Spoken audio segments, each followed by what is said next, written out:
Hey, all my Crimsonites, and welcome to the Crimson Cure channel, where we embrace our femininity, increase our womanly value, and celebrate our brothers. So join me on our feminine journey to learn, heal, and grow.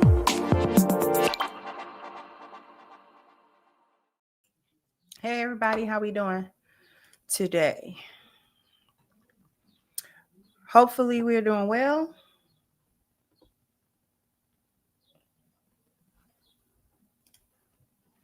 Got some stuff to discuss because it seems to be a bit trendy for these women to leave their husbands. Like trendy. Y'all gonna be homeless trendy in a minute.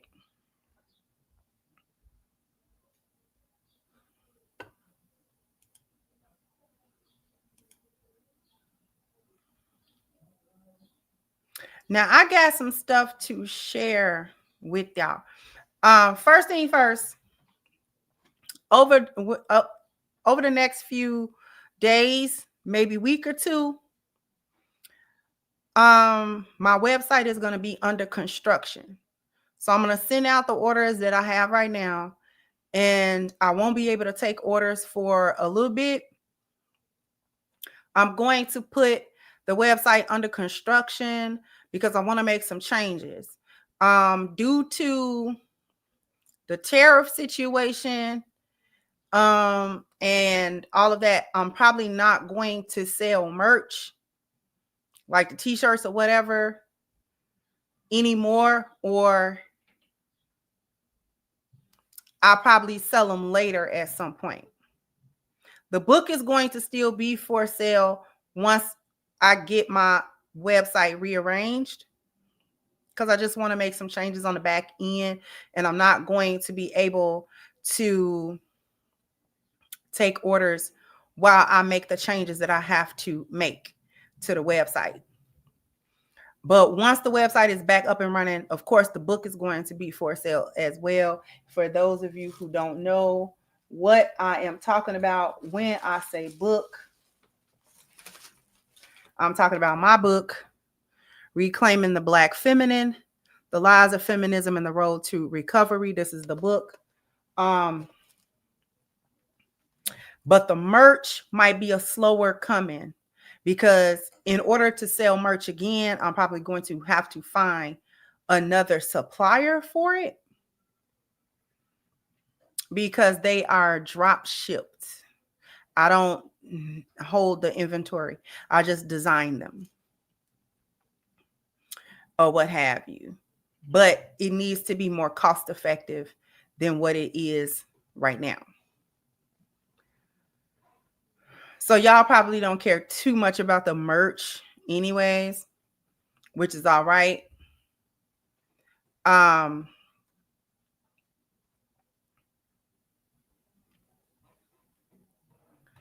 in any case, I just want people to have a heads up.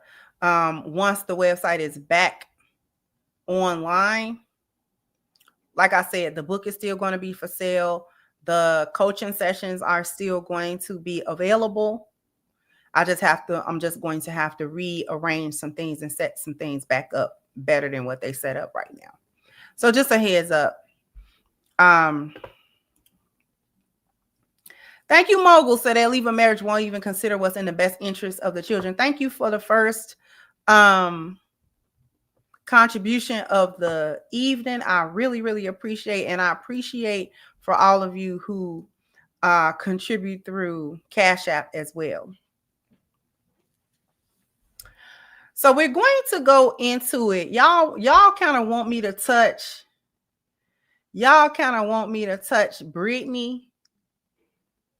But there's a reason why I have not touched Brittany Renner. I'll touch it briefly.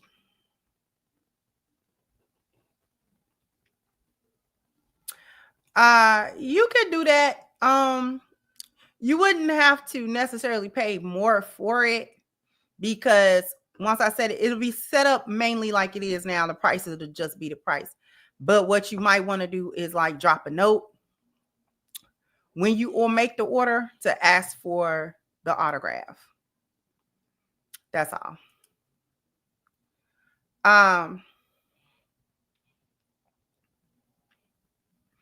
But just to touch Brittany Renner real quick.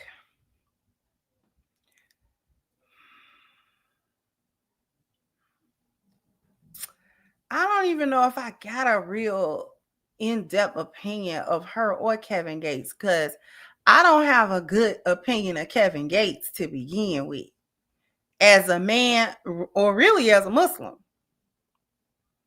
He do and say so much questionable, crazy stuff, and then try to rep Islam, and it just leave a bad taste in my mouth, because Muslims is not perfect. Muslims are people. You can find pious Muslims, and you can find folks that's, kind of Muslim in name only. You can find them. So I don't really have a good opinion of the way in which he carries himself, while at the same time declaring that he is Muslim.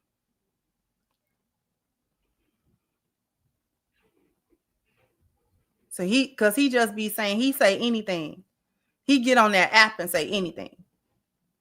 And it's like, what?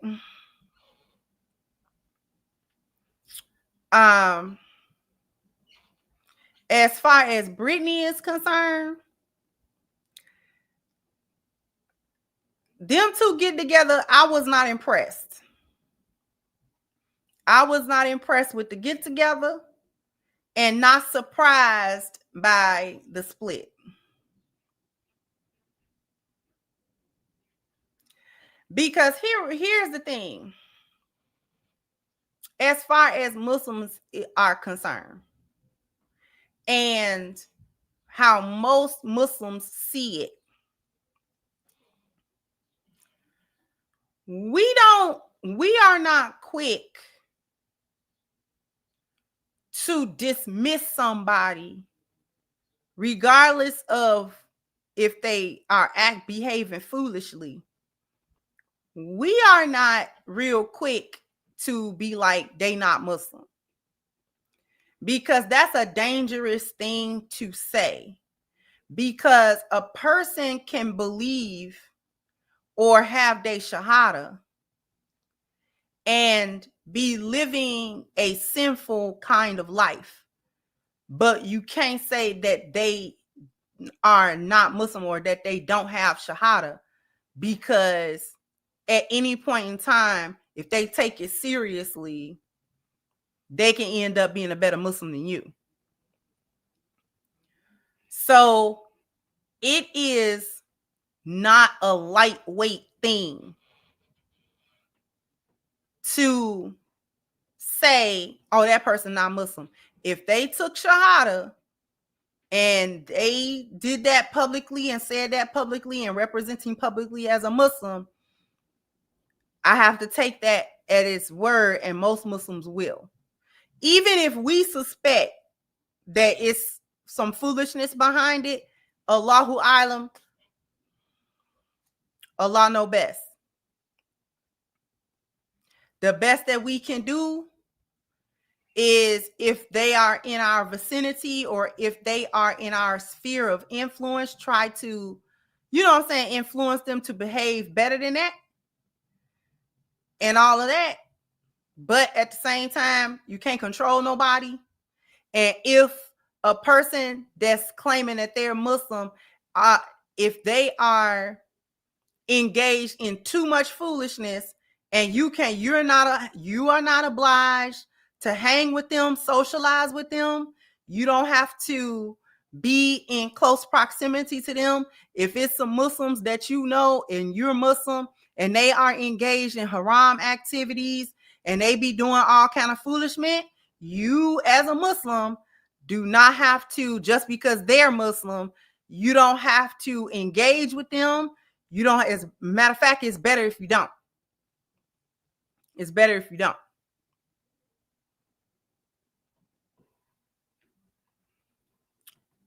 So saying that you Muslim is not some type of pass that you get to have and you get to hide under that umbrella to do anything talking about you Muslim.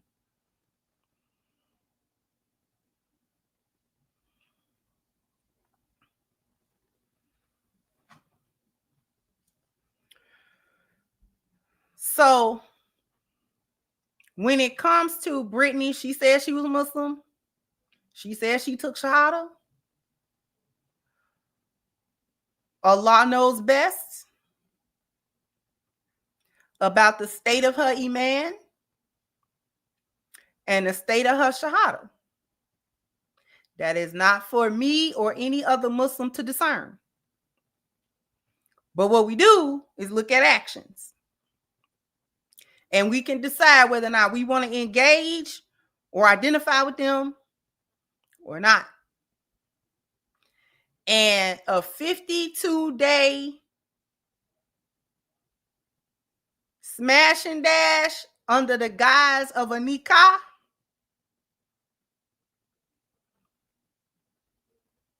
we've seen that before. The Muslims in here can attest, especially if you a little bit older. We've seen that before.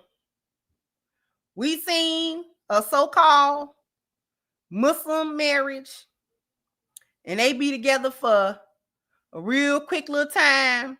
Then all of a sudden, they done got divorced. Okay.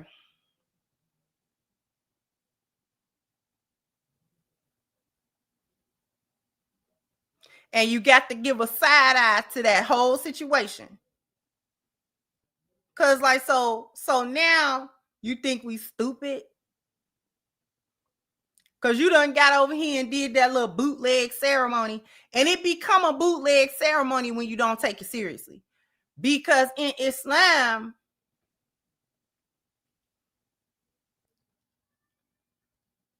the marriage and the divorce,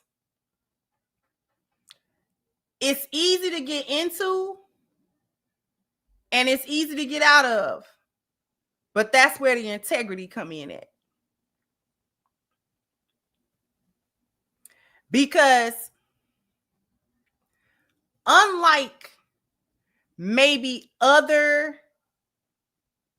religions do it or whatever, in Islam, men hold the tie to nikah, to marriages.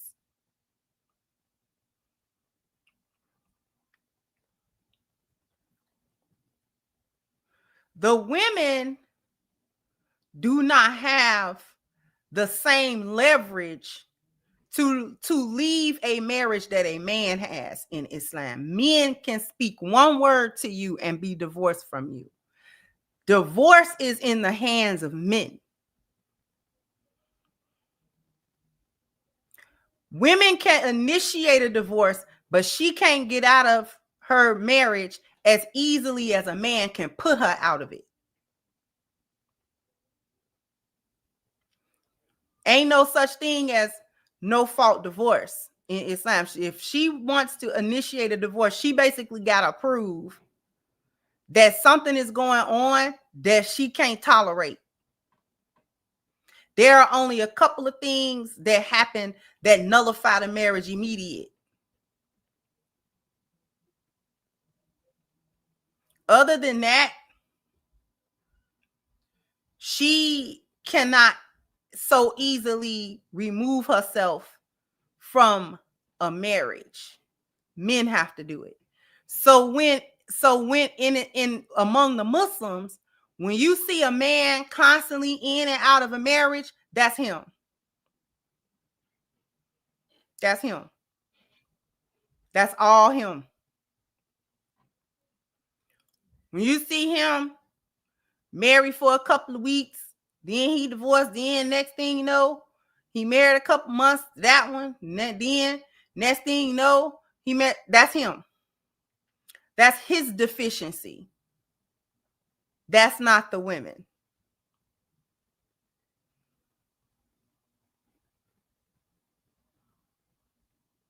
I look at divorces differently from an Islamic lens than I do a non-Islamic lens for most people. That's different to me. Because I know the rules. And if you get married for a couple of weeks and then the next thing you know, talak, I don't want to be married to you no more. What?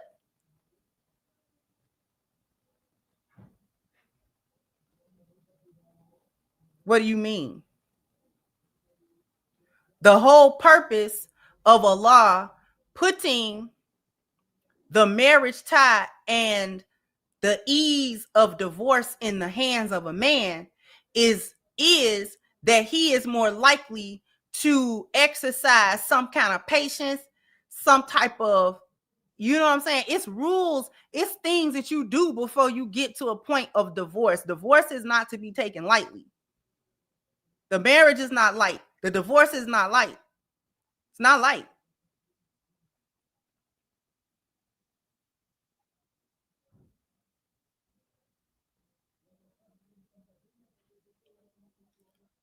So if the marriage tie is put in the man's hands and he willy-nilly breaking it up and putting it together and breaking it up, he got to stand before Allah for that. Because you're supposed to be the one that don't do that. That's why Allah gave you the power. Allah gave you the power because you're supposed to exercise it wisely. He didn't give that to women.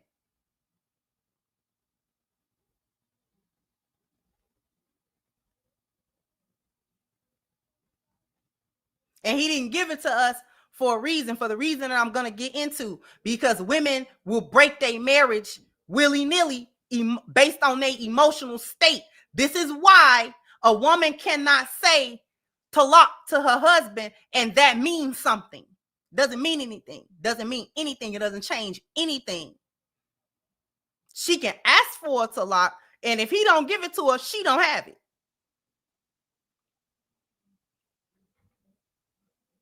So the whole point of putting the marriage and whether it stay together or not in the man's hands and not the woman's hands is because he's supposed to be exercising a better judgment on that. So when you see Muslims playing with it, it's like, what is you talking about?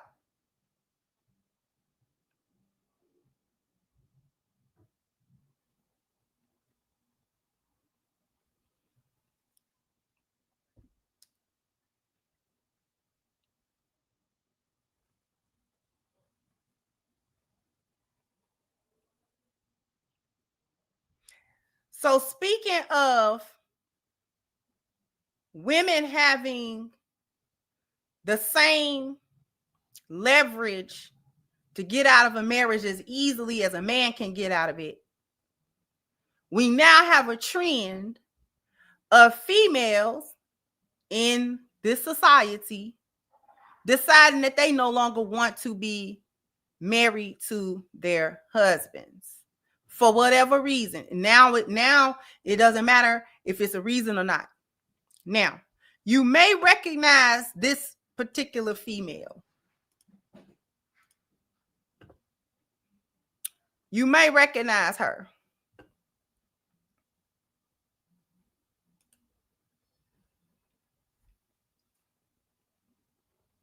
Now, this particular female, I have done videos on her before.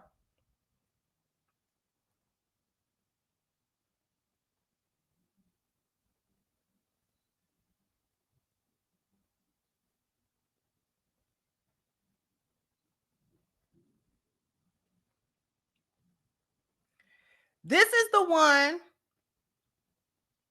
that convinced herself to divorce her husband. I don't know if you remember, but I'm going to go to her page so we could go back a little bit and you can see this one.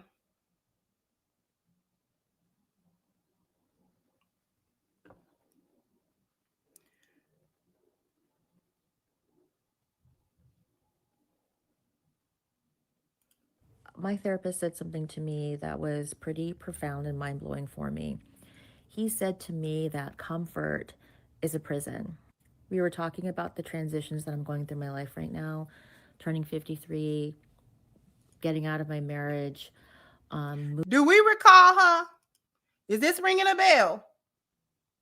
Because I've done at least 2 to 3 videos of her prior to this.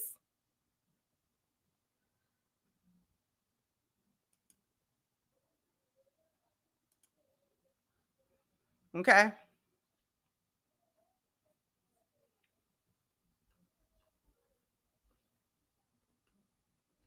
I need y'all to really let me know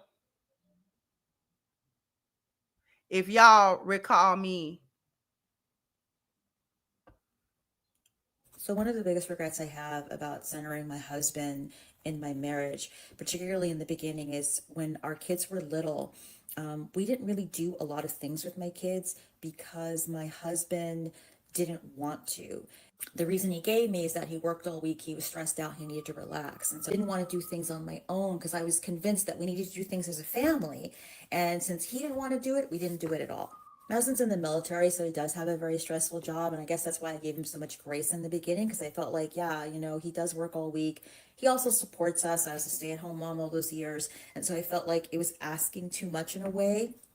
And, when I talk about doing things, I'm talking about like really basic stuff, like just going to the park or going for a walk, not even big things. And he just didn't want to do it. The viewpoint that my husband had and has is that his free time is his time. And free time to him is on the weekends when he's not working. And he feels like I should be able to do the things that I want to do. And what he wanted to do was like play video games, read books, watch TV, nap, not hang out with the kids or me for that matter. Moved to California. We went to Disneyland one time and we went to the beach twice. We lived in Southern California. The beach was like a few miles away. We went twice in 4 years. I really should have done more things with the kids on my own, or maybe connected to a mom friend and did things with her.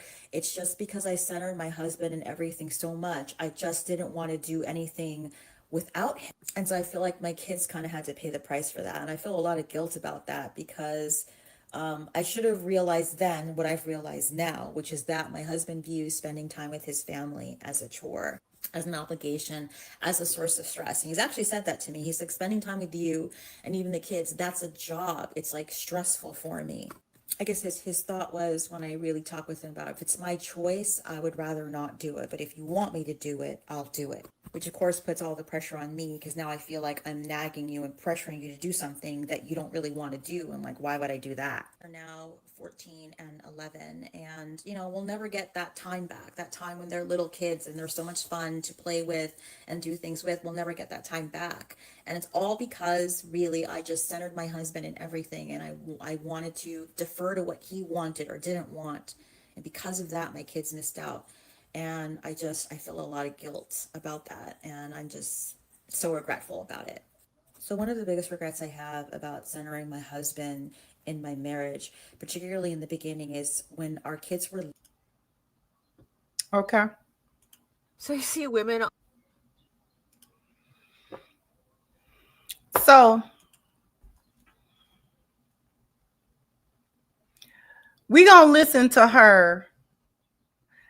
The reason I went back to the other videos is I can't go through all of those different videos, but she spent a lot of time on this app convincing herself that she needed to leave her husband.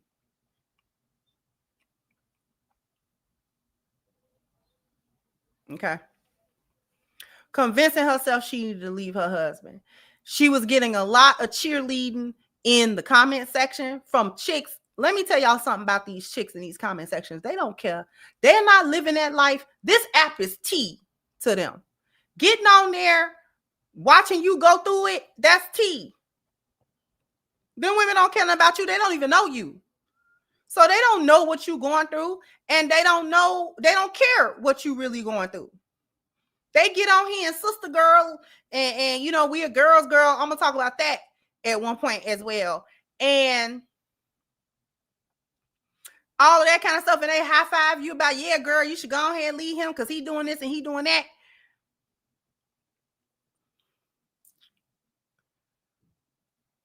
They don't care. You going through all of this stuff. Not them. They going back, logging off the app to do whatever they doing. They don't care what you go through. They don't care how your family finna break up. They don't care the pain that you about to go through or cause nobody or nothing like that. They just want you to be able to get on T and tell a story time on TikTok. That's all they want. So doing stuff for, doing it for the gram and doing it for TikTok and all that kind of stuff, like, y'all gonna get enough of that. Y'all gonna get enough of that. But we're going to listen to her because y'all really have to listen to this video right here. And just to address what she said in this last video about centering your husband and he don't want to do nothing. Some men feel like once they are married to you and taking care of you and kids, they don't got to interact with you. It is what it is. There are some men who will get married, they'll do the providing, they'll pay for things. Because she said she was a stay-at-home mom all them years. So they'll pay for things, they'll pay all the bills and stuff like that. But they don't want to talk to you. They don't want to interact with you, like, at all. Unless it's sex, they don't want to talk to you. They don't want to talk to them kids. They don't want to interact with you. They don't want to connect with you. They don't want to be around you. You are a stressor to them. It is what it is. You a stressor to them. They feel like once they married you, that's good enough. They don't need to talk to you. The emotional connection don't really exist for them between you and them. You're supposed to do whatever it is that he want you to do, and don't talk to him. Don't ask him no questions. Don't bring him no problems. Don't ask him to do nothing. Don't ask him to go nowhere. Don't ask him nothing. Don't ask him nothing. He gonna get annoyed. He gonna get annoyed. He gonna get mad at you. There are men like that. I've seen men be like that. There are men like that. And you were trying like, man, do you even like your wife? No, they do not. No, they do not. If you ask him if he love her, he'll say yeah. But do he like them? No, he don't like them kids and he don't like you.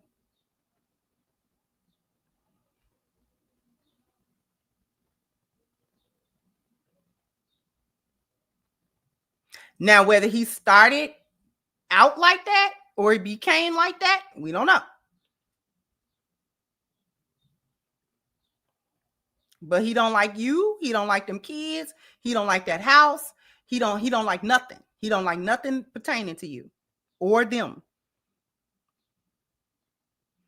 And that's about it. And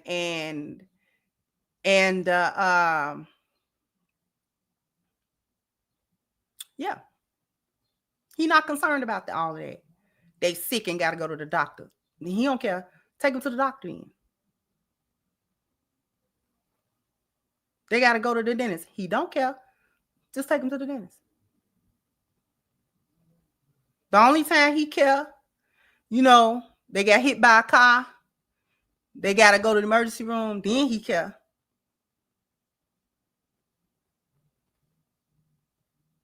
They got to go to baseball practice. He don't care. Go take them. What you telling me for? So all that stuff she talking about, we wanted to walk to the park. That's simple. That's simple. Take the kids to the beach. That's simple. He don't want to do that. He don't like you. And he don't like them. He likes somebody. It just ain't you.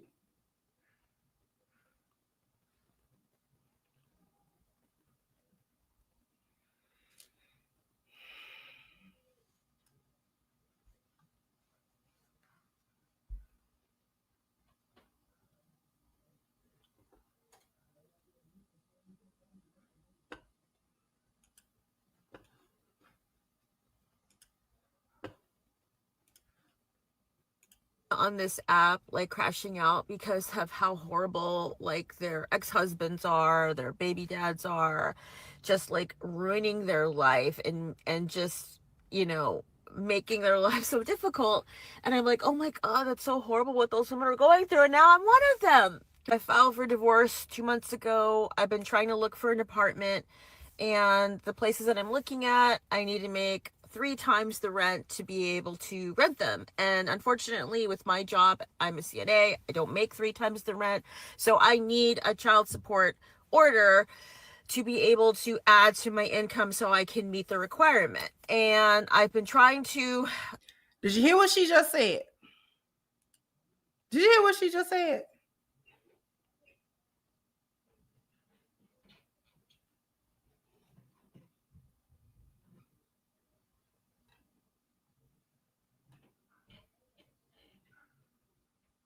She said she needed the child support. Do y'all need me to go back? She filed for her divorce 2 months ago.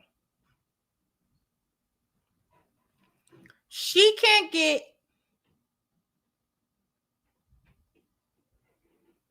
an apartment and this and that in any particular neighborhood,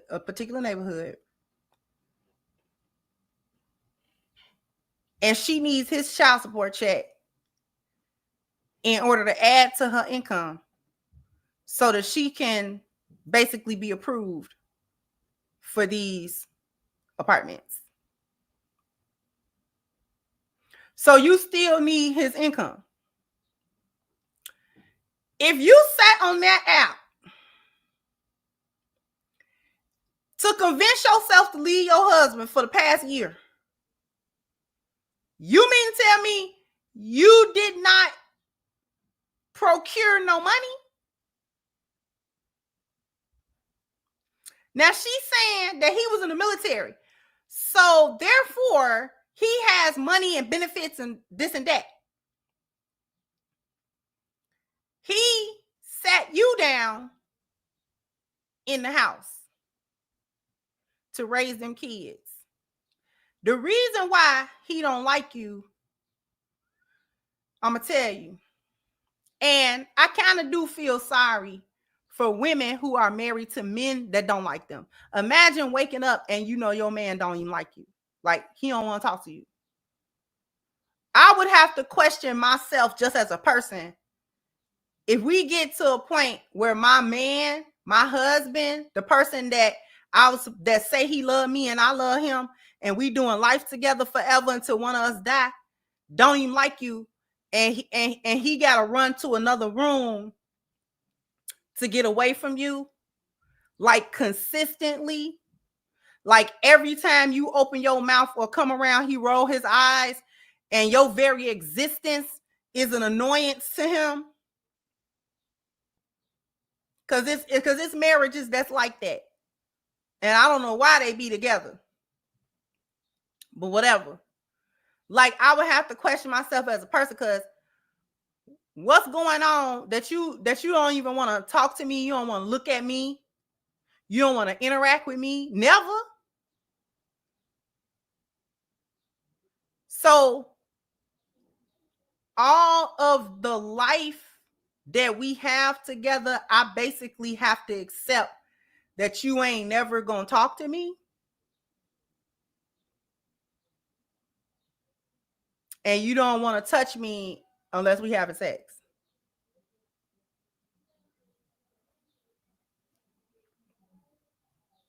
You gotta start questioning all of that. But the issue is with her and a lot of women that put themselves in these situations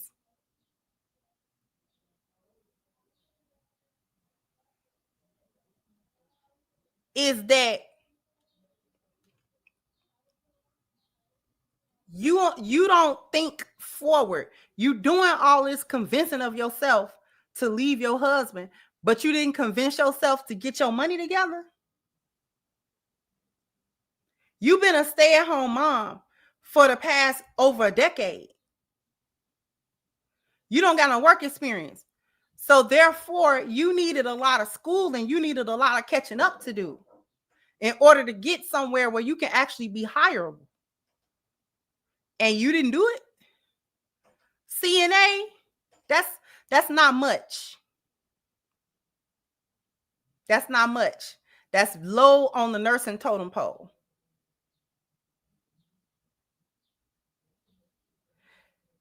When you be a stay-at-home mom,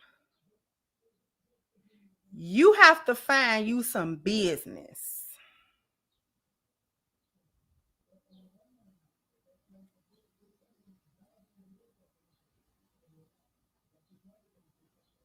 When you a stay-at-home mom and wife, you got to find you some business that don't got nothing to do with him.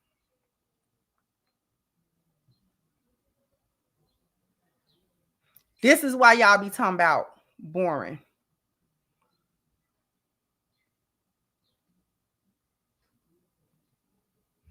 You need some business. You needed some business. You needed to occupy your mind. You need to occupy your spirit. You need to occupy your time. She wasn't working. No, she got on her own ear. She wasn't even working. She just started working. You need to occupy your mind, occupy your spirit with things that don't have nothing to do with him. You could have made the TikTok into a bag that didn't have nothing to do with getting on there, trying to convince yourself to leave your husband. When you have something to do, men become interested in you. Your husband become interested in you. Cause now he trying to figure out what do you be doing when you ain't bothering him. He know you do something.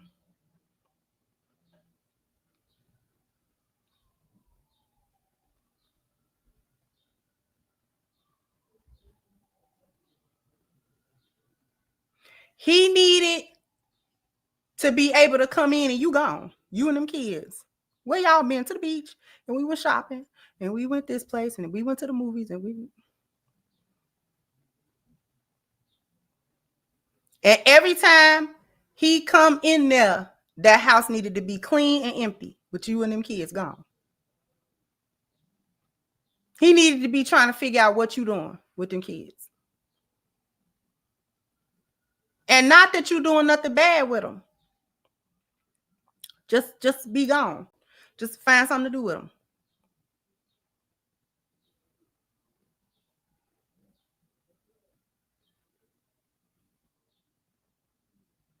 They done got older. They school age. 14 and 11. They can stay at the house by themselves. You find something to do by yourself. Where your mama at? I think she at the store. How long she been gone? About an hour. And I'm not advocating to do anything wrong. I'm just saying you needed to occupy your time. Go occupy your time. Find a hobby. Go to the library for a little bit. Go to a store for a little bit. Go to a museum for a little bit. Be gone. Just be gone. You go sit at the park. I think she said she went to the park by herself. Mm-hmm.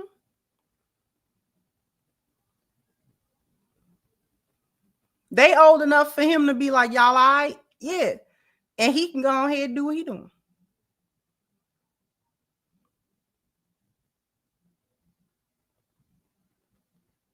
And when you come back and he there, where you was at? I was at Michael's. I got me some stuff. You know he don't want to know what you did.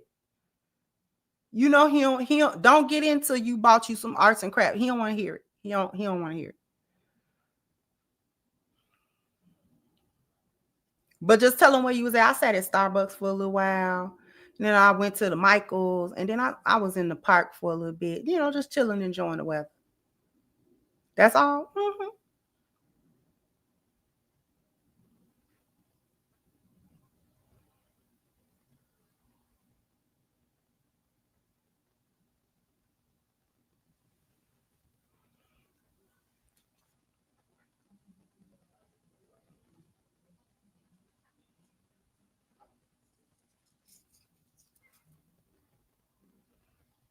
Find you something to do.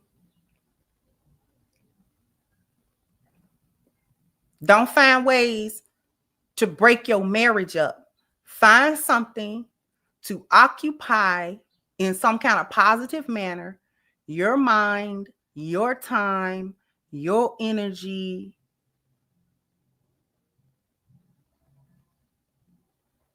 And all of that. You need to find something to do. And women don't be believing that they need to find something to do, especially when you be an at-home mother and wife. You need to find something to do because he in his skin, when he jump out, you can jump in. That's where he at. Any more questions? You got another question? You got another question you want to ask? He in his skin. When he jump out, you can jump in.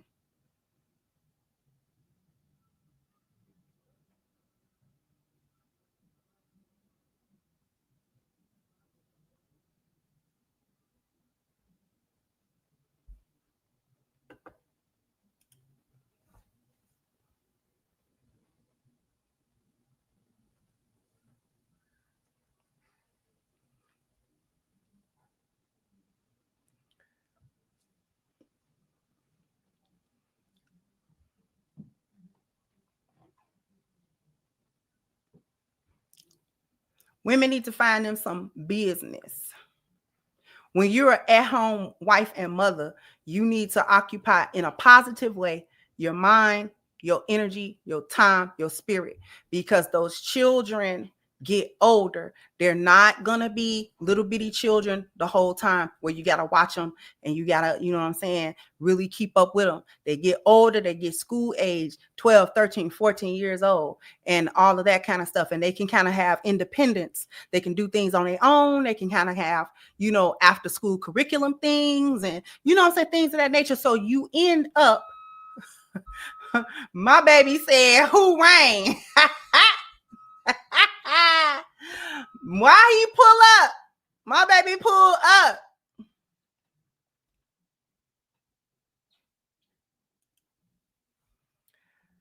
And the reason I'm saying that is because your husband is not there to be your entertainment. You can't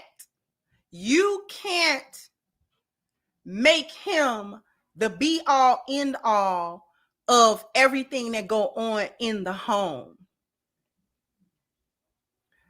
And I want to be clear when I say that. I want people to understand what I'm saying when I say that.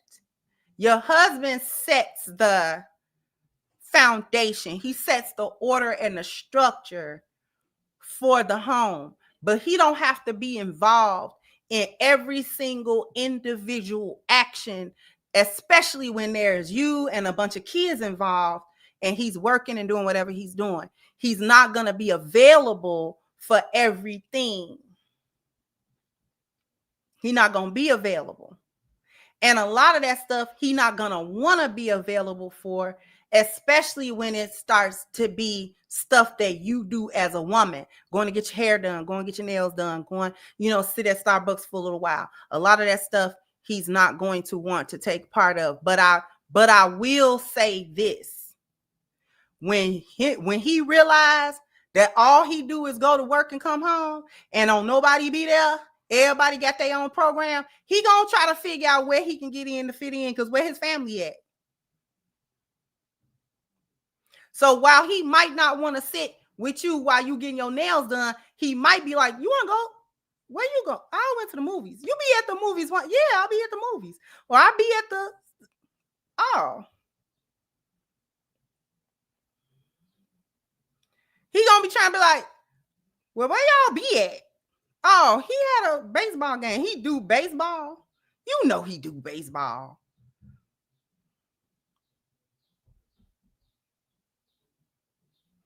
He ain't been to like 5 games. Well, let me come to one of them games then. Well, the next game on Saturday.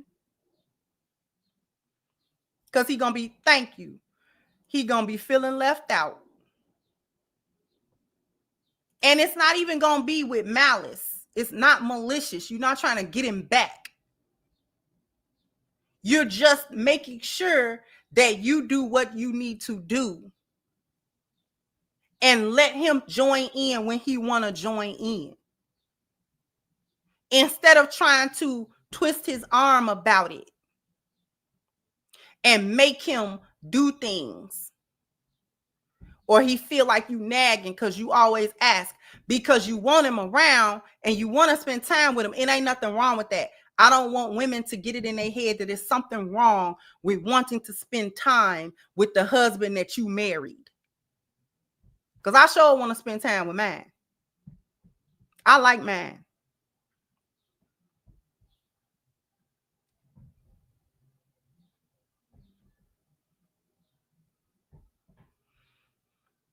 So I don't want women to get it in their head that wanting to spend time with their husband is some kind of bad thing or something they should want or something that they shouldn't ask for.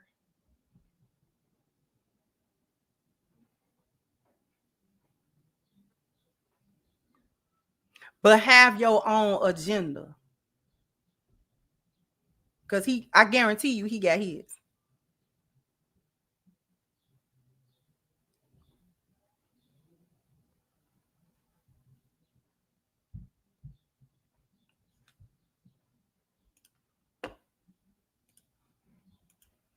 Get into some sort of settlement with my soon-to-be ex-husband on that.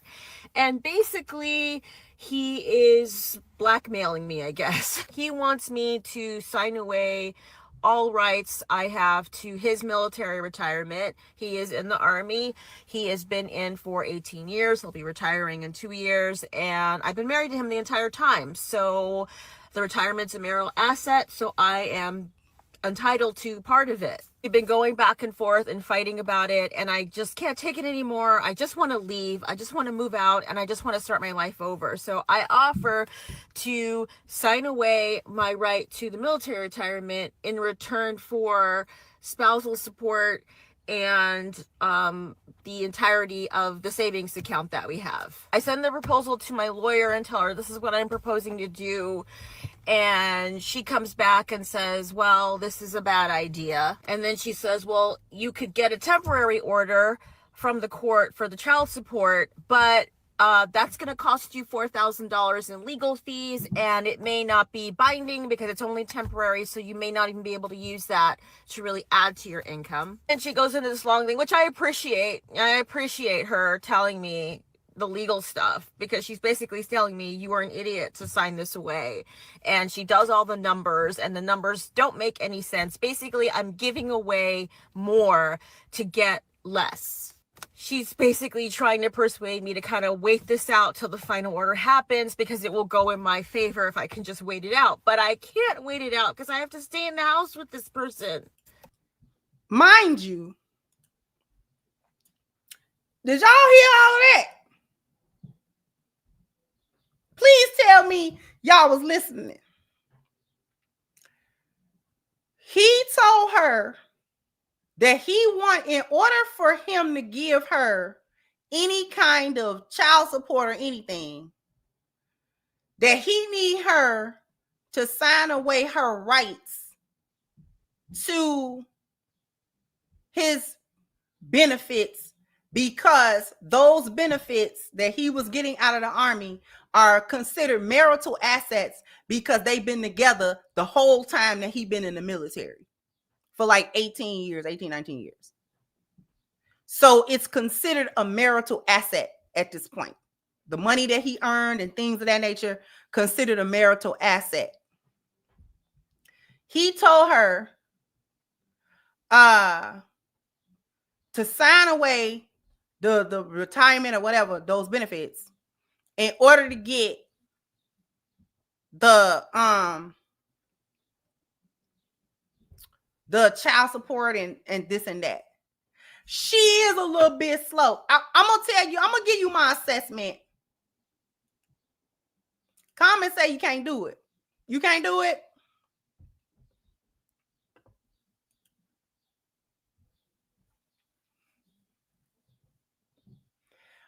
She said her lawyer told her that she shouldn't do that. She still live in the house with this man. Y'all peep that part. She still live in the house with this man because she is not financially capable of moving to a decent neighborhood on her dime without the child support. So she has filed for this divorce while still living in the house with this man.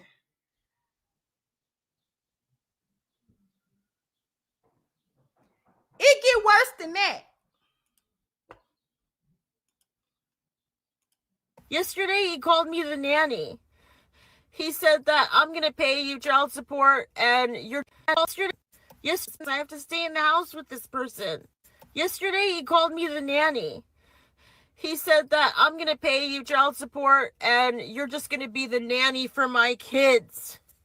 When I told him, like, I need to try and stay in the district so our kids can keep going to their school, and the neighborhood that we're in is a little bit more expensive, so I need the...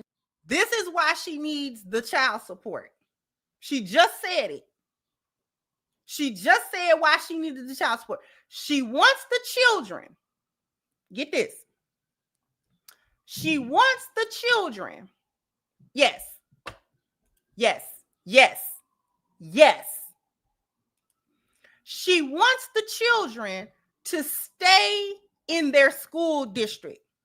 In order for the kids to stay in the school district, they have to live in that district. She trying to leave and still live in the district.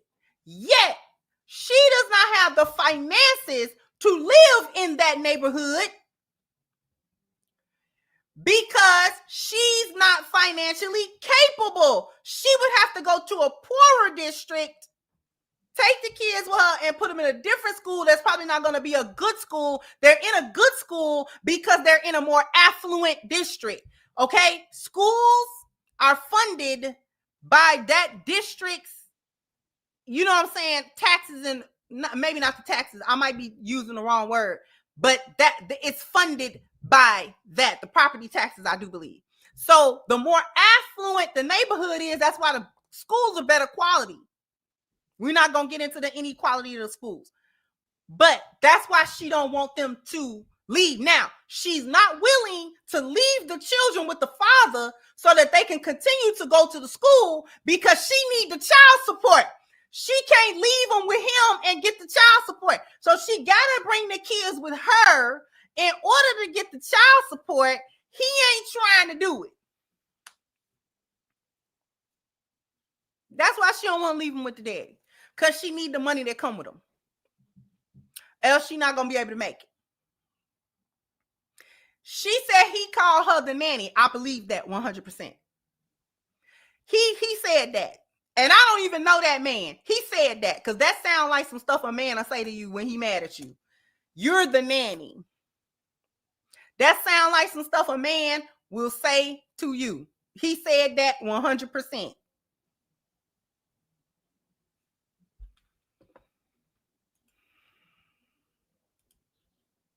The child support order, and he said, it's not my problem. It's not my problem that you can't afford a place for them to live. In fact, I hope that's how it plays out, because I want the kids to see that you can't support them. I want the kids to see that you can't afford for them to live in a nice place. And I want them to know that they're going to have to go through a hardship because of what you did. Your pressure campaign that he said that. That man said that. He said that with his whole chest. She ain't lying. She is not lying. He said all of that. He said all of that. That's some stuff a man will say. Because she done ticked him off. So he said, good. You can't afford them. And I need them to know you can't afford them. I'm not helping you. I'm not helping you break this up because you're doing this. I didn't do this. You did this. You always be making decisions and you don't think them through. You always do that. You don't think them through to their full conclusion. And then you get in the midst of it and you need my help or you need somebody else's help to get to the conclusion, and you don't even be wanting the conclusion once you get it. So I'm not going to help you. You're broke.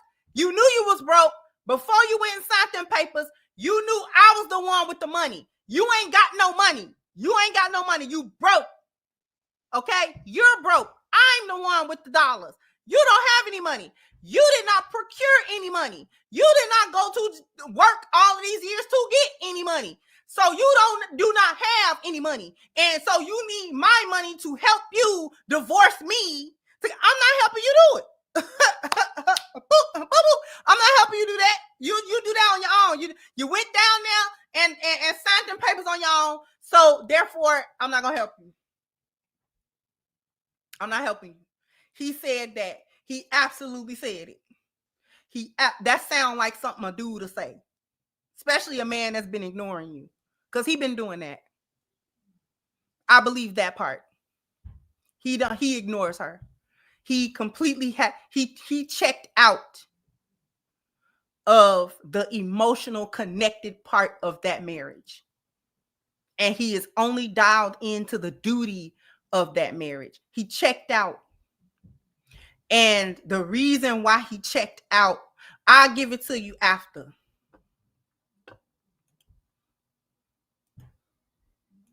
he's been putting me under for the last 2 months since I filed is an effort, is really him trying to get me to drop the whole thing. I honestly believe that. I honestly believe he just wants me to drop the whole thing. If I went to him and I said, okay, I'm just going to drop the divorce, got rid of my lawyer and then didn't do anything, I think he'd drop his lawyer and we would just go about life like before. I honestly believe that. I just think he doesn't want to not be married anymore to me. Not because he loves me or anything like that, but just because this is a big inconvenience to him.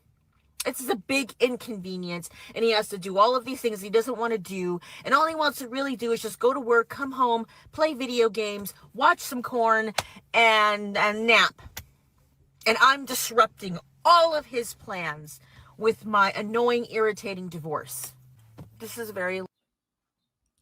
She actually captured it in a nutshell. She captured it.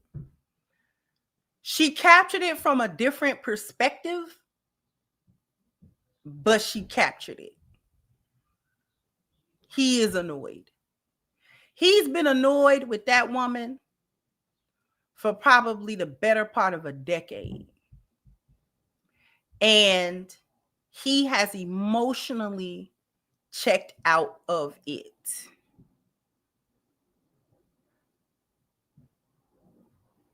He probably would just drop it because you did it to begin with. I'm going to let her finish, but we're going to go back to something that was said before. Long, but I'm hoping that a woman's going to see me, see what I'm going through, and say to yourself, I don't want to go through that. And it could easily be me, because it could easily be you. I am not special. I am not special or unique. I'm just a woman. I'm just a woman with 2 kids. What could happen to you too? So I see women on this app like...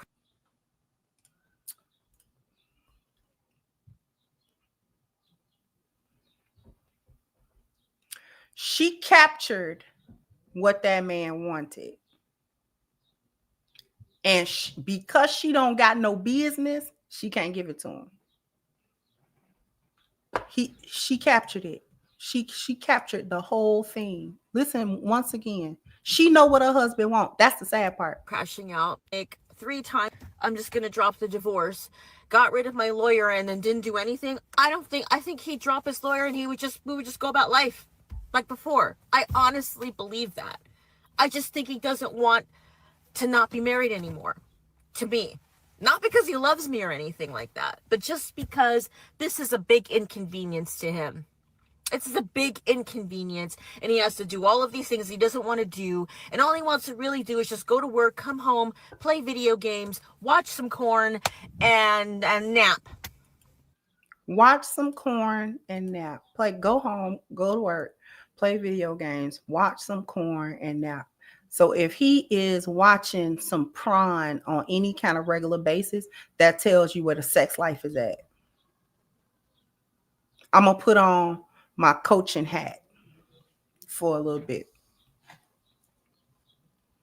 The marriage was salvageable. The marriage was salvageable. The marriage was salvageable.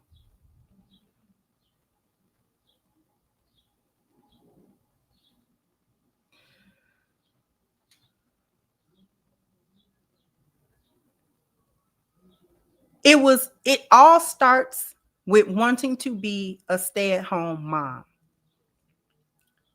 Ladies, if you want to be a stay-at-home mom, there's nothing wrong with that, especially during the children's young years.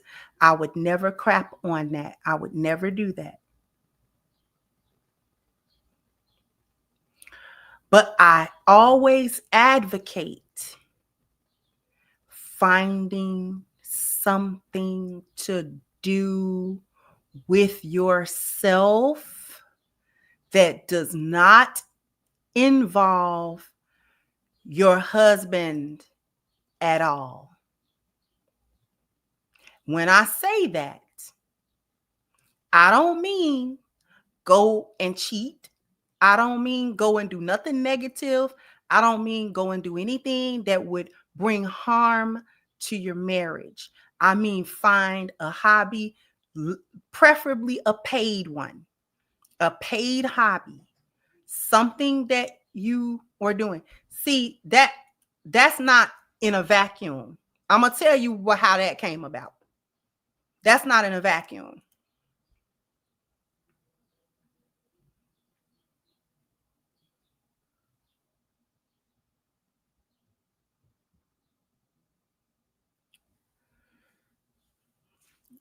You have to find something to do with your mind and your energy and your time.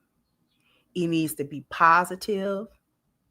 It needs to have a positive impact on you and the household. Okay? Gardening, some type of art and craft, something you're passionate about. Find something. See, too many women get in their head that stay at home wife and mother means that they don't find any passion or anything that they care about or care to do, feeding the homeless or something. Okay? When you think that because you are a at-home wife and mother, that your husband is supposed to be the focal point for entertainment, for, you can't have no fun unless he's involved. You can't do anything unless he's involved. I'm not saying never involve your husband. But the thing about it is he should want to be involved with you. That's the thing. He should want to be involved with you. It's a problem if your husband consistently avoids conversations with you of any kind. He consistently denies every bid for connection. Every time you want to talk, every time you want to chill, every time you want to have a dinner, every time you make any connection and no, leave me alone. I'm busy. See, marriages can't work like that. That be the downfall for the vast majority of marriages. Vast majority of marriages are not crumbling because of these big things that's going on. It's the little stuff that be happening that crumble the marriage down. Your wife and a husband cannot deny each other on any kind of consistent basis every time you want to connect. You can't do it. Every time can't be the wrong time. Every time can't be the wrong time. When I'm leaving for work, that's the wrong time to talk to me. When I'm coming in from work, that's the wrong time to talk to me. When I'm chilling, that's the wrong time to talk to me. When we eating, that's the wrong time to talk to me. When we watching TV, that's the wrong time to talk to me. Every time can't be the wrong time. And if you're doing that, if you're the one that always say no, or if you're the one that always get rejected, y'all got something to talk about. Y'all have something to talk about. Because there's something else happening. There's a reason that this disconnect. See, every time you ask to connect and your wife or husband say no, you're gonna stop asking. When you stop asking, you stop asking, can we talk? Or hey, baby, what's gonna shut up? Can't you see I'm watching this? You can't do that 100% of the time. You can't do that. Hey, baby, what's going on? I'm busy with the kids right now. Can't do that 100% of the time. You can't do that 80% of the time. You can't do that 50% of the time. Can't do it. Can't do it.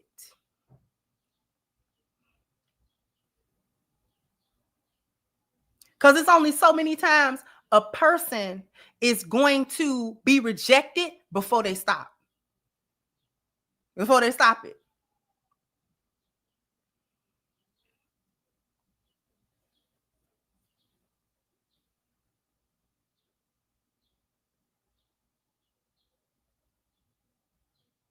And if every time, no matter what time, no matter what situation, no matter if the kids is up, the kids is asleep, daytime, nighttime, off day, work day, every time is the wrong time to talk.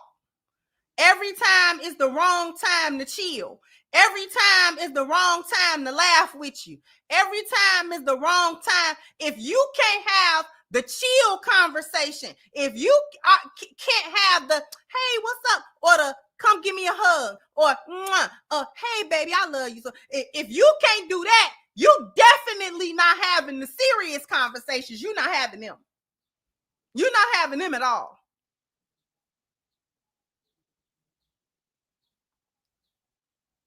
And every time it's time for a serious conversation, it's an argument. It's never a conversation. It never has a solution. It never has a resolve. It's always an argument. Y'all always get mad. Somebody get defensive. It's never solved. It's never solved. The sex go away when the connections get denied. Sex go away. That's where the sex be going.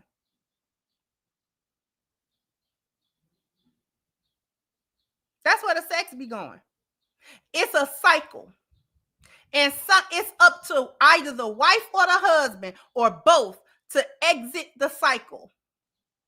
You got to exit the cycle. What's the cycle I'm talking about?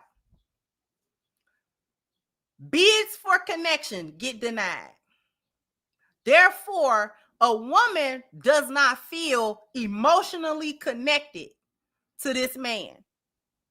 Less and less and less. So the less that she feel emotionally connected to him, the less inclined she is to want to have sex with him. She can't get hot because she think he don't like her. He don't want her. He don't talk to her. He don't stimulate her emotionally or mentally. So she's not there. She's not there. Men, on the other hand, oftentimes use the sex as a gateway into more connection. So the conundrum is, who breaks the cycle first? Do the woman give in to the sex so that the man can feel connected so that he can then connect with her emotionally? Or does the man try to connect with her emotionally so he can get sex? Somebody got to break the cycle. Somebody got to do it. Somebody got to do it. The sex has a tendency to drop off in marriages where only the duty exists, but the connection don't exist. When your marriage get to a point where only the duty exists without the emotional connection, that's where the sex go. Sex go right into a black hole with that. Because either the husband or the wife want the other one to make the first move to break the cycle. Somebody got to break it. It's best if both of you break it.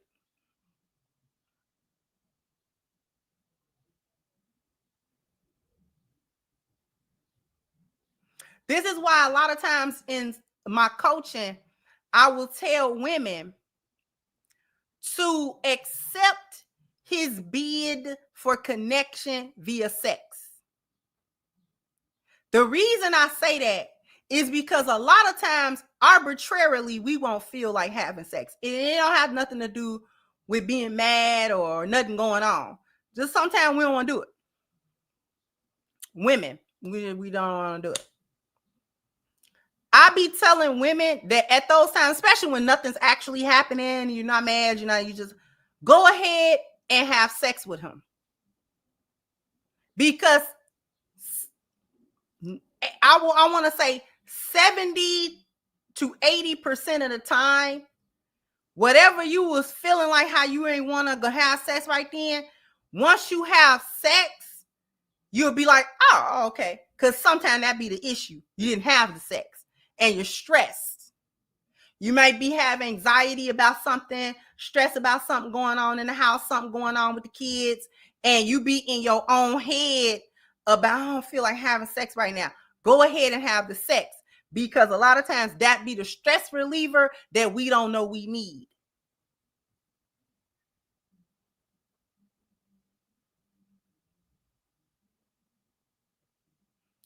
Then you can get into another cycle.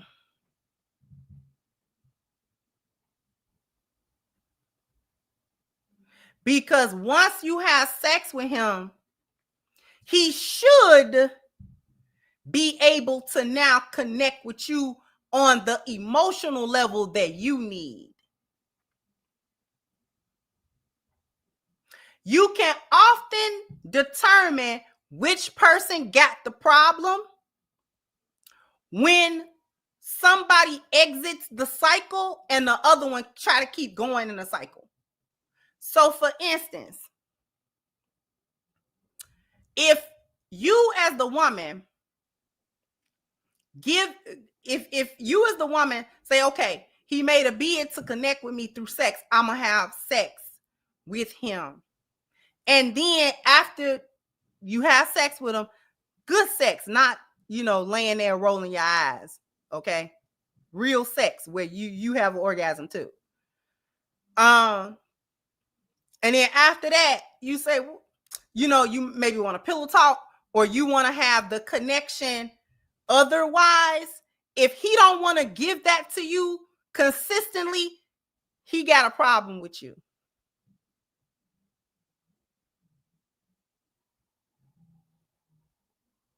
He got a problem with you. And then that's what you need to talk about. What's his issue with you?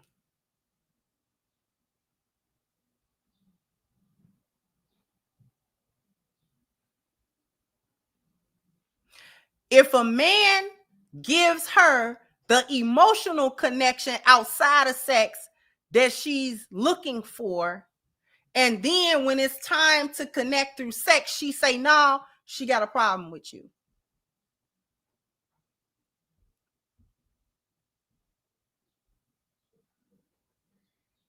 That's what you got to talk about. We tried to exit the cycle, and one of us want that cycle to keep going.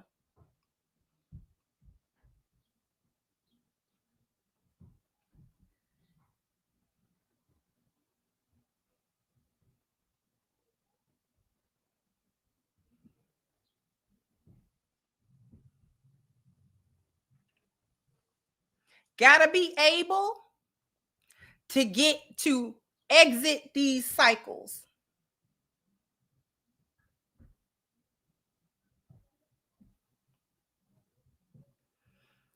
Going back to this lady here, her husband emotionally checked out years ago. He watches corn. He don't want sex with her. She's not cutting it off. He don't want it. They've been in that cycle so long, they can't see past each other to exit the cycle no more, because their viewpoint of one another is too degraded. They don't know how to get back to a point, to the time where they liked each other. They don't know how to get back to that. They don't have no tools for that. He don't have the tools for it. He wanted her to correct it. He didn't know how to help her correct it. He just wanted her to stop. He wanted her to stop being so clingy. He wanted her to stop coming to him for her every need. Your husband do not supply your every need. Contrary to a lot of women's belief, your husband do not supply your every need. He don't.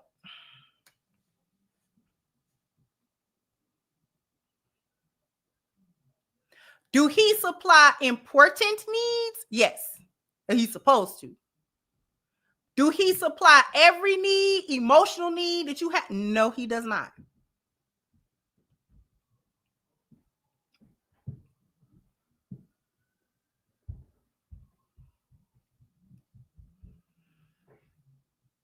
He is not capable as a human being to see to your every emotional need. He can't do it. He can't do that. And you can't do it.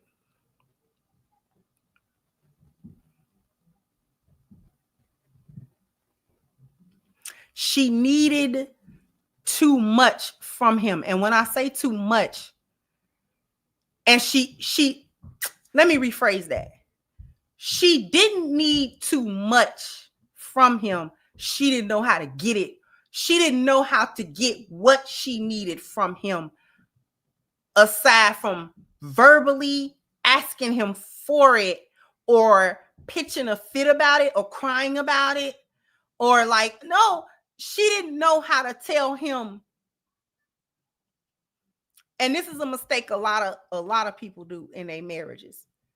They complain about the symptom, not the problem. She still can't articulate why she needed a divorce from him. She can't articulate that. She was focused on the symptoms. He wouldn't come to the beach with us. He wouldn't spend a lot of time with us. He just want to go into the room and play the game, or he just wants to do this and that. And she would complain about that to him.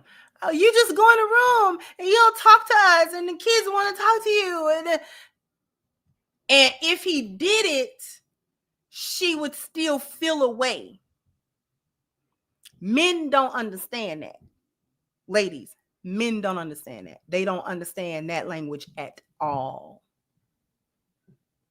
At all. They think if you complain about the dishes and he go in there and do the dishes, that should stop you from complaining. But if your actual problem wasn't the dishes, it was an underlying thing, you got to say that. And the only way you can do it is to work it out in your head. Why does him going in the room, or him doing this or doing that, or whatever he is doing or not doing, why does that bother me? Like at the core, why am I bothered by that? And the moment that you can say that in a few cohesive sentences, that's when you bring it to him. That's when you bring it to him. Because now you can articulate what it is that's actually bothering you. Yes, she just wanted his attention. Somebody else said it earlier. She want this, all of this filing for divorce and all this getting on TikTok. This has all been for his attention. This is all for attention. All of it. All of it. All of it.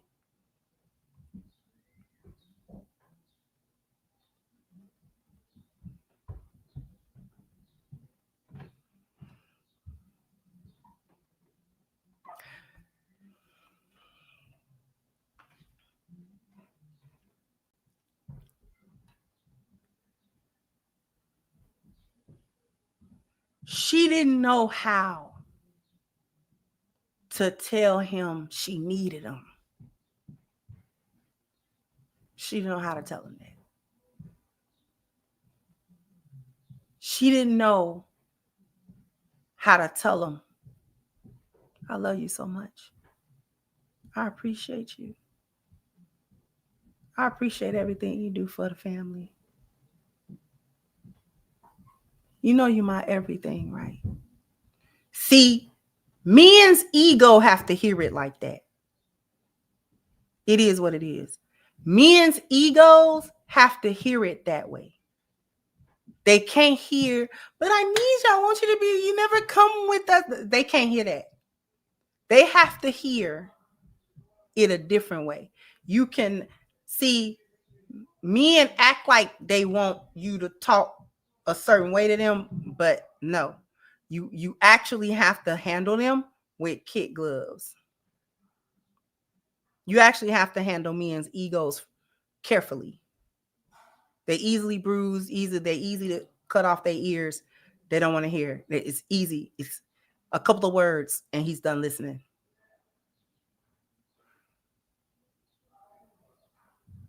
Okay.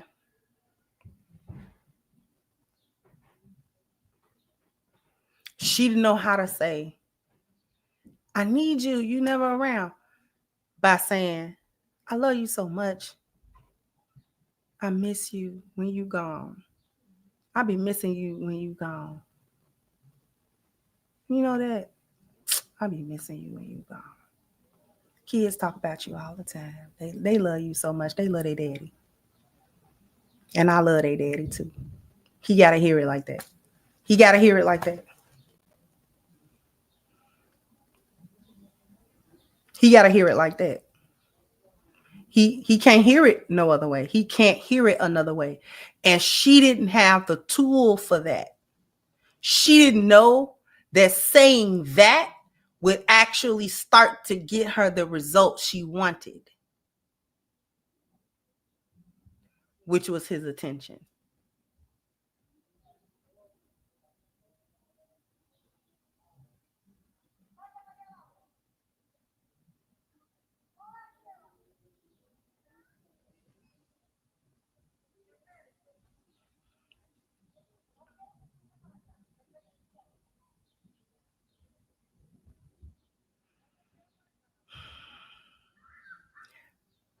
People in marriages get so bogged down. They forget, and men do it too. They forget why they're married to this person. The routine, the duty, everything. And we get complacent and we get bogged down and we forget. Sometimes wives forget their husbands and they start seeing all of the stuff he's not doing, or that they want him to do more, or they want him to do this and this and that.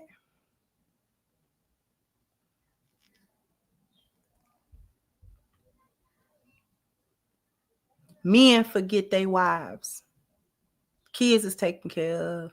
The house is taken care of.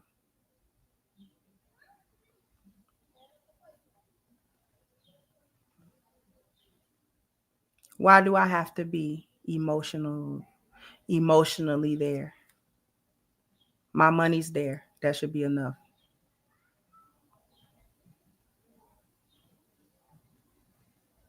And we forget that we liked each other when there wasn't no duties. That's when we liked each other. We liked each other when there wasn't no duties. Before there was duties and bills and mortgages and rents and light bills and school bills, and before it was all of that, we liked each other. And then you get caught up. Life catch you up. Then you stop. You somewhere along the line, you stop connecting with that person. Because, I mean, she over there, she all right. He all right.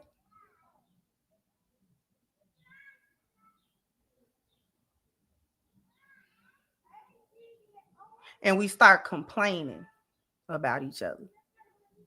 To ourselves, to other people, to each other, we complain. You're not doing this, you're not doing that. It's not enough of this.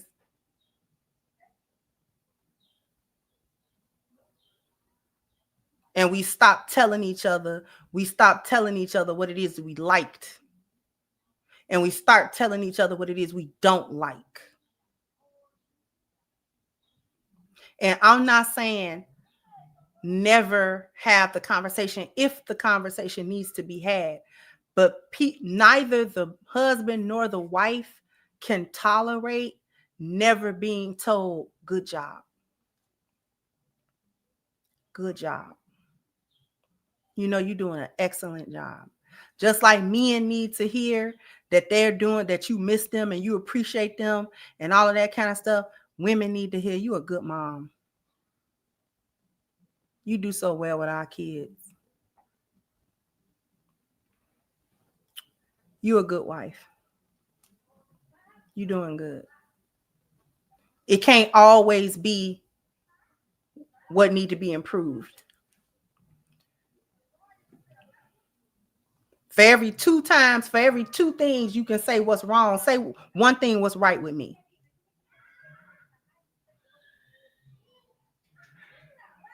It can't be every day it's wrong.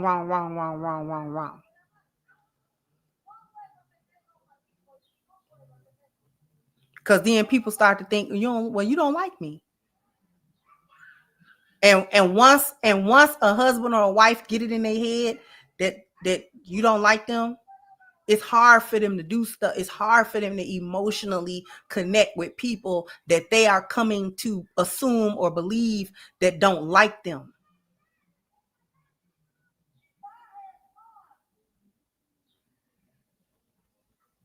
It'd be hard to make them sacrifices when you think you're doing it for somebody that don't like you.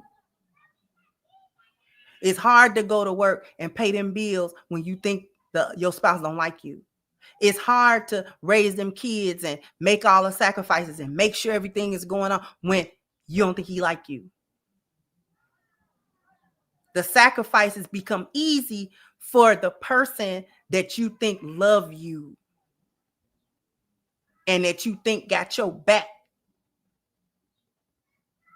And that not only take for granted that you know that they love you, but show you that, tell you that. You cannot just cook a dinner and make sure the kids are right, and that's supposed to prove that you love him, but you never say it. You can't just pay a rent and pay a bill, and that's supposed to prove you love her. And nobody never says it.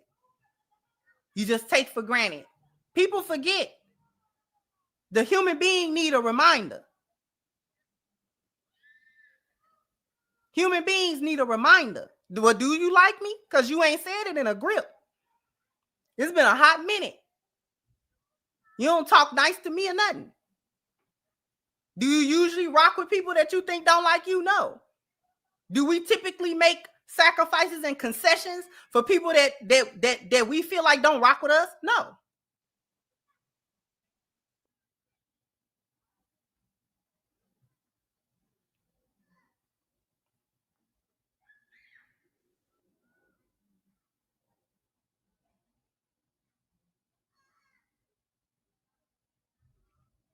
And then when the don't like start, then that's when you start counting. And the resentment.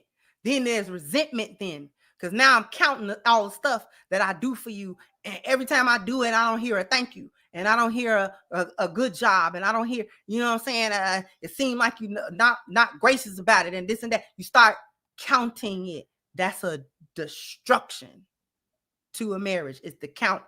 Well, I did this and did that, and you didn't do that. And well, I went over here and did this. You don't do that.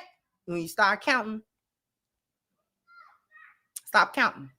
Stop counting. Because people only count what you do. You only start counting what you do when you resent them.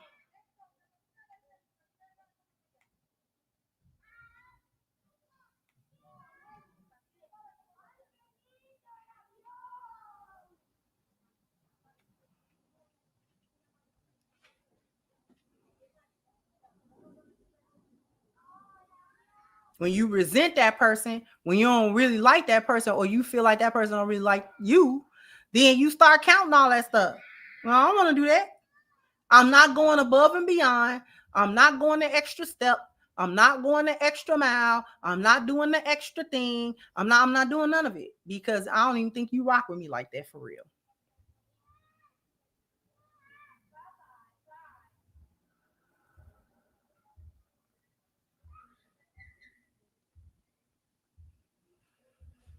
I done spent a whole lot of time.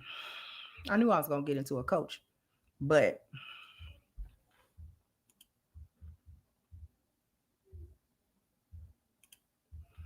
Naeem says she got comfortable and bored, complacent and lazy, so much so that she drove her man crazy. And that's what I'm saying. I'm just at home wife and I just wait until you get home. That's not gonna work, y'all. That's not gonna work. So Kim says, a lioness from a hyena clan. I'm alone and wary of being misled. How can I wisely choose a trustworthy husband without others to vet them? You're going to have to use a lot of spiritual discernment. And you're going to have to find a mentor, specifically a male somewhere that you trust, that's older or something. Because a lot of times we don't have our dads to help vet men that come around. But this is heavily spiritual. The discernment of whether or not you need to put your life in a man's hands, the way a lioness got to do that, that's spiritual almost 100%. That's like 90% spiritual, 10% the practical, pragmatic things, like, how we gonna take care of ourselves, and what I'm saying, and things of that nature. It's such a spiritual thing that you have to go through prayer. Ask the Lord, and I'm not being funny. Ask the Lord. You got to pray and pray and pray.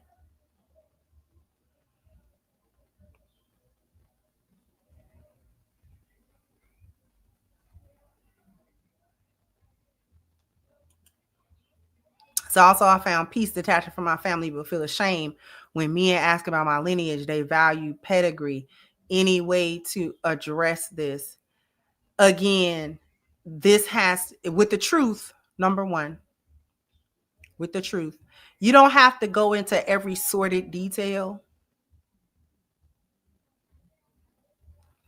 but tell the truth. But you're also not them. You're you. I mean, I come from a whole hyena clan myself, but I'm not them. And a man that is also using discernment will be able to see what you are doing and who you are and who you can be to him. And thank you, Marriage Politics was another great one, sister. Thank you so much. Hopefully, I'm hoping that helped.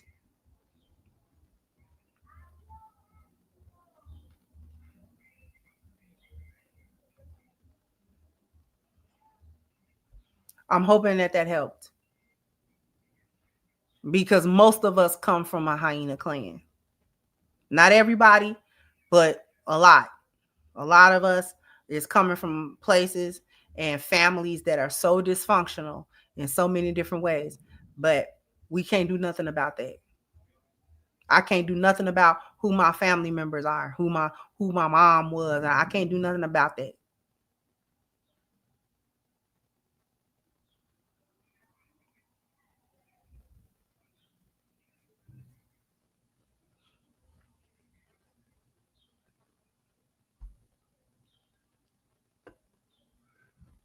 I can't answer for them.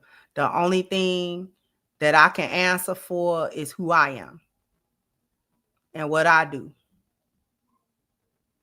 That's who I'm responsible. I'm responsible for me. I'm accountable about me.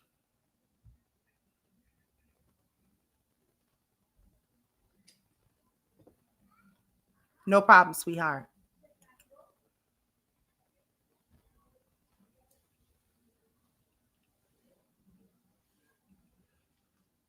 All right, I'm gonna get out of here. I held y'all almost 2 hours. Anyway, jump down in the comment section. Let me know what you think. Like, share, subscribe to the channel if you have not. Once again, I'm your hostess, The Crimson Cure, and this was my perspective. Bye-bye, Crimsonites.